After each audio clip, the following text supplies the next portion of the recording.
Como ya nos recordaba Claudia en la bienvenida, esta pregunta que el autor del Evangelio hace, ¿no?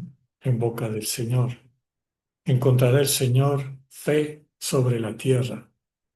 Recordemos que fe, desde el sentido cristiano, no implica credulidad, sino confianza. Confianza sostenida en una relación con Dios. La primera lectura que nos propone el texto, la liturgia de este domingo, está tomada del Éxodo, segundo libro de la Torá, que nos relata el proceso de liberación del pueblo de Israel, tanto de la esclavitud de Egipto como de la esclavitud de su dureza de corazón. La lectura de este día está vinculada con el pasaje anterior, en que los israelitas llegan a las mediaciones del monte Horeb en medio del desierto y se quedan sin agua. Eso les lleva a dudar de Dios y a quejarse. Finalmente, el Señor instruye a Moisés a que golpee la roca con su cayado. Al hacerlo, mana agua de la roca. El significado del pasaje es claro. Dios es capaz de hacer lo imposible, sacar un caudal de agua de la dureza de la roca. La lectura de hoy nos presenta una segunda escena. Ante el ataque de una tribu enemiga, los guerreros israelitas ganan solo en la medida en que Moisés mantenía en alto el cayado. El cayado es un símbolo interesante. Ya lo tenía Moisés y lo usaba en su oficio de pastor. Dios, en la escena de la zarza ardiente, lo convierte en un signo de que Dios está con Moisés. Lo que ya tenemos referido a y bendecido por Dios es capaz de hacer milagros. Tomado del texto del Éxodo, así pudo mantener Moisés las manos en alto. El salmo de este domingo, Salmo 120, canta a la esperanza de Israel en su Dios. Quien acude a Dios, quien se dirige a la altura, en esta expresión simbólica, experimenta su amor y providencia. Dios es su guardián y este guardián no duerme. No le permite a su siervo dar un paso en falso. Jamás se descuidará el guardián de Israel. Dios nos protege y nos da sombra. Está siempre a nuestro lado. Nada nos hará daño ni de día ni de noche. El propio Salmo, mi auxilio viene del Señor. La segunda lectura de este domingo viene de la segunda carta de Pablo a Timoteo, que ya hemos empezado a profundizar en los domingos anteriores. En esta parte encontramos las recomendaciones que Pablo le da a este colaborador cercano suyo, a quien ha dejado como encargado de la iglesia de Éfeso, eh, de cómo hacer la labor pastoral, este cuidado de la iglesia que le ha confiado. El segmento que hoy escucharemos subraya la importancia de la Sagrada Escritura en la vida del creyente. Pablo reconoce que en ella se encuentra cifrada la sabiduría de Dios. Es una arma privilegiada a través de la cual Dios se comunica con sus fieles. Recordemos que para abrir su riqueza, la clave es acogerla desde la fe en Cristo Jesús. Toda la Sagrada Escritura se vuelve inteligible en la medida en que la contemplamos desde los valores del reino modelados por el Señor. La palabra sirve para enseñar, corregir, acrecentar en virtud y preparar para hacer una buena noticia. Nos dice el texto, te pido encarecidamente por Cristo y por su reino que anuncies la palabra.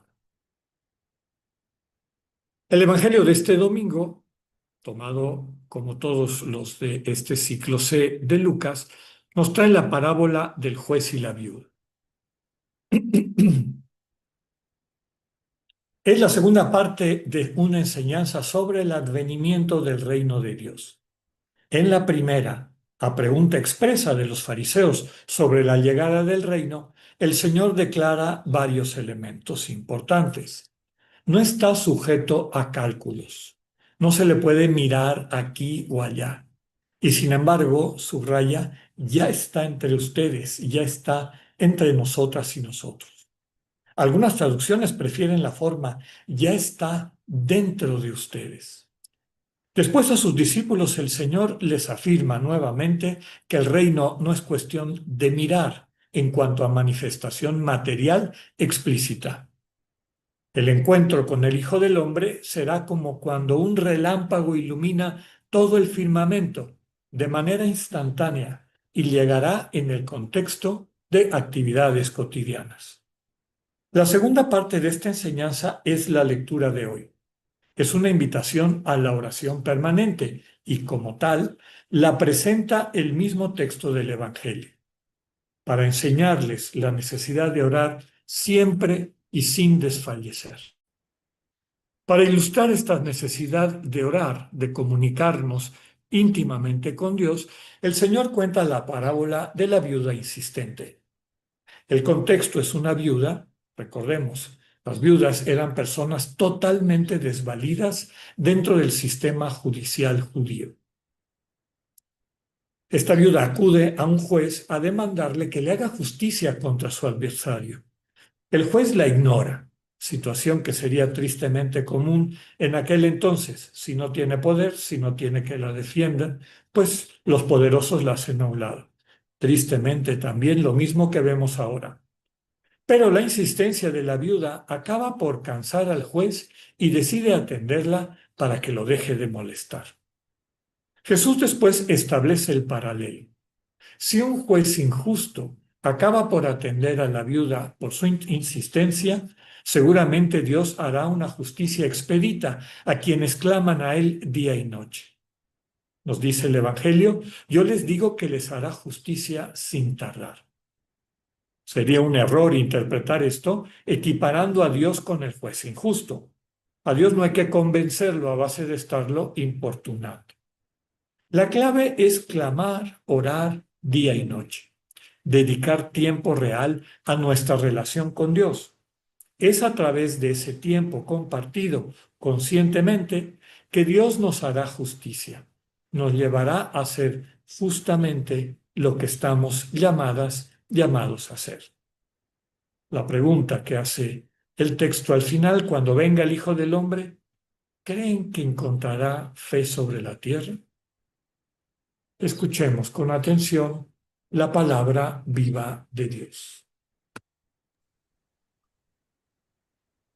Del libro del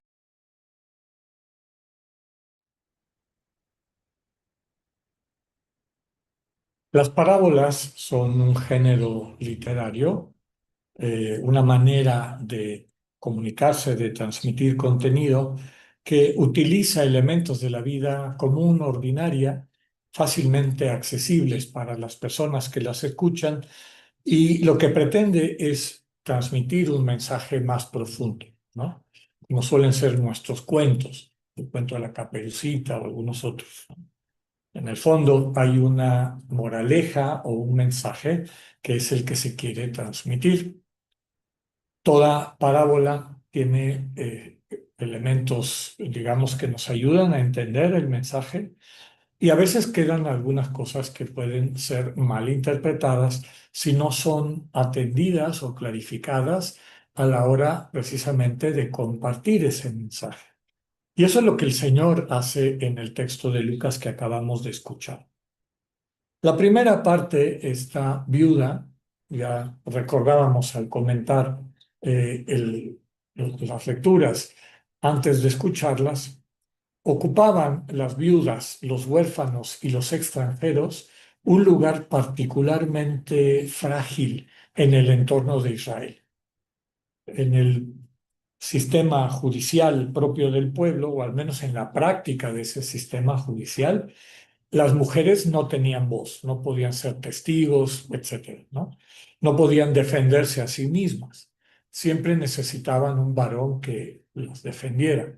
Normalmente eso dependía si tenían padre, pues mientras vivían con su padre, si estaban casadas con el esposo, cuando ya estaban mayores, pues y se hubiesen quedado sin esposo, pues sus hijos. En particular, cuando el Evangelio habla de las viudas, pues está subrayando de viudas que no tienen quien las defienda. El huérfano tampoco. El extranjero, pues tampoco está de paso, no lo conocen. Es en aquel entonces, como tristemente hasta nuestros días, difícil que alguien se juegue la vida por una persona que no conoce, que está de paso, que está muchas veces necesitada de esta acogida y apoyo. Pero volviendo al texto. Esta viuda que representa a personas en esta situación de vulnerabilidad en Israel y que frente a un juez injusto con un corazón duro, como nos lo presenta, está insistiendo, insistiendo para que le haga justicia contra su adversario. Normalmente nosotros nos imaginamos que, eh, pues no sé, que nos tendríamos que poner en el lugar de la viuda y estar insistiendo para que nuestro juez nos haga caso. En el fondo, la invitación es a que insistamos en un diálogo permanente, en una oración constante con Dios. Ese es el mensaje. Pero si no estuviera la segunda parte, pues nos quedaríamos con la imagen de Dios similar a la de este juez un poco duro de corazón, al que solamente lo convence quien está dale y dale y dale y dale, ¿no? Pues a lo largo de la historia tal vez la gente no se dio cuenta de la segunda parte de este texto, de esta enseñanza de Jesús, y se nos fue colando una imagen de Dios así, ¿no? Y por eso ponemos a muchísima gente a rezar y etcétera, como si eso fuese a ablandar el corazón de Dios.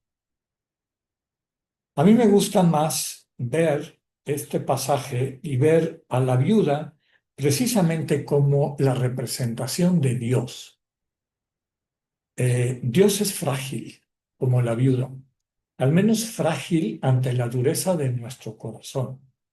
Como nos dice una y otra vez el texto bíblico, si no le abrimos la puerta, aunque Él está toca y toca y toca, no puede entrar. Una y otra vez el Señor viene y toca. Una y otra vez el Señor nos ama a través de todo lo que nos rodea. Como nos recuerda San Ignacio de Loyola, Dios nunca, nunca deja de insistir. Nunca, nunca deja de mandarnos estos mensajes de amor. Pero el amor divino, el amor de Agape, es frágil.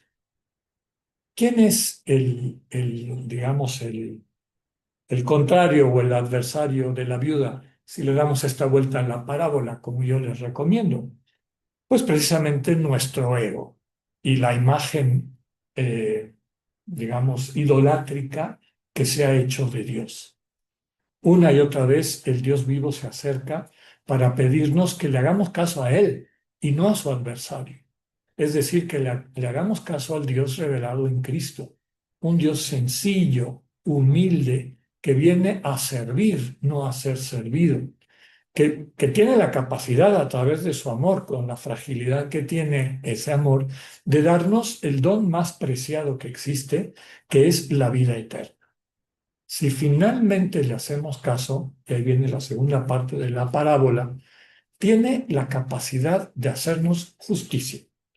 Y ya hemos comentado que la justicia divina no es una especie de justicia al estilo del ser humano de repartir premios y castigos o cachetadas y caricias, pero nada más que multiplicada por 1000, ¿no? La justicia divina es la capacidad que ese amor que Dios constantemente nos ofrece tiene para ajustarnos, es decir, para sanarnos.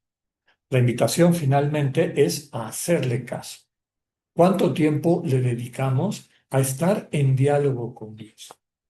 Y esto nos vincula a la segunda lectura, esta insistencia fuerte del autor de la carta, de la segunda carta a Timoteo sobre la Sagrada Escritura. Cómo compartir el texto, desde luego, pero sobre todo el sentido que hay en el texto. ¿Qué la inspiró? ¿Qué está detrás? Por eso comentábamos que toda la Sagrada Escritura hay que leerla, hay que meditarla, hay que acogerla desde el Dios revelado en Cristo. Porque también hay algunos pasajes, sobre todo en la vida hebrea, que pues parecieran y a lo mejor de alguna forma contradicen esta imagen del Dios que es misericordia permanente y absoluta. Ya hemos explicado en otras ocasiones la necesidad que tiene la conciencia humana personal y colectiva de madurar para entender este misterio del Dios que nos otorga la vida plena. Eh, Volviendo a esta recomendación, hay un tipo de oración particularmente rica. Nosotros, como comunidad de oración contemplativa, practicamos esa oración en silencio, la oración contemplativa esicasta, donde vaciamos nuestro corazón, nuestra conciencia, sobre todo, de cualquier tipo de imagen, discurso, rollo, sabiendo que muchos de estos vienen de la loca de la casa, de nuestra mente, para dejar que Dios nos sorprenda con su comunicación. Pero como bien dice la carta, la segunda carta a Timoteo, la Sagrada Escritura es un vehículo privilegiado que Dios nos ha regalado y que la Iglesia mantiene para que nos podamos comunicar con Dios. Nos dice, nos invita a la carta a que constantemente, todos los días, sopesemos, oremos, siguiendo la invitación de San Ignacio, no solamente leer el texto un poquito con curiosidad, sino meternos al texto, porque así fue pensado, así lo iluminó el Espíritu Santo para que escuchándolo, acogiéndolo, vivamos en la escena que nos propone la Sagrada Escritura y dejemos que Dios toque nuestro corazón con lo que se aprecia en esa escena, sobre todo en los evangelios. Nos dice el texto también que es muy rico compartir en comunidad el texto. Recordemos que en la Lectio Divina, en este método de oración, por antonomasia con la Sagrada Escritura propia de nuestra fe, el el quinto momento de la lección divina se conoce como colapsio, que es compartir. Leemos el texto, nos metemos a la escena, es decir, primero lo tratamos de entender, lo meditamos, lo habitamos, sentimos qué nos transmite el Espíritu cuando nos convertimos en parte de la escena, qué aprendemos de Jesús, qué aprendemos de las personas que están con Él, y eso nos deja un mensaje. Qué bonito que eventualmente nos reunamos. Y esto no solamente en comunidades religiosas, donde normalmente se hace, sino también en familia. ¿Cuántas veces tenemos un espacio donde como familia pues, podemos hacer este ejercicio? ¿Y a ti qué te dijo este texto? ¿Tú qué ves aquí? ¿Cómo ilumina tu corazón lo que acabamos de escuchar? Y así el Espíritu Santo enriquece el mensaje que Dios nos transmite a través de estas perspectivas distintas, que están, sin lugar a dudas, sustentadas en la sensibilidad de las diferentes personas. Eso me hace pensar en la primera lectura del Éxodo. Dios da la fuerza simbolizada por esa vara, ese cayado de Moisés, pero fíjense cómo Moisés no pudo solo. Necesitó dos que lo ayudaran, ¿no? Que le mantuvieran, perdón, los brazos levantados. Por eso también en este encuentro, en este diálogo de Dios, nos necesitamos mutuamente. Necesitamos ir formando el ideal de Dios, que es la comunidad centrada en el amor. Quisiera pedirle al Señor esa gracia y de manera especial en este día en que recordamos a nuestra hermana Estrella, que nos sostuvo la fe a muchas y a muchos a través de su propio testimonio, para que podamos contribuir cada una y cada una desde lo que somos a dejarle a este Dios frágil, a esta viuda que toca todos los días, abrirle la puerta del corazón para que conociéndola, acogiéndola, enamorándonos de esta presencia amorosa, le hagamos justicia frente a esas otras imágenes de su adversario, los ídolos que nuestro propio ego ha construido. Que así sea.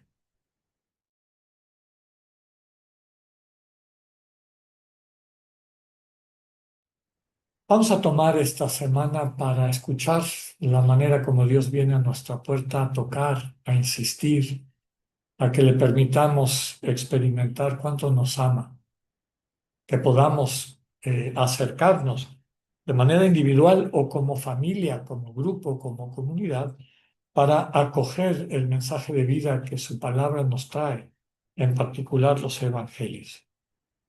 Podemos seguir un solo evangelio para cada día leer una parte y contemplarla, meternos a la escena, dejar que nos vaya modelando el amor de Cristo, o podemos seguir el evangelio de cada día, como podemos encontrar en muchas aplicaciones que nos presentan las lecturas del día. Es una semana llena de bendiciones. Dios con ustedes.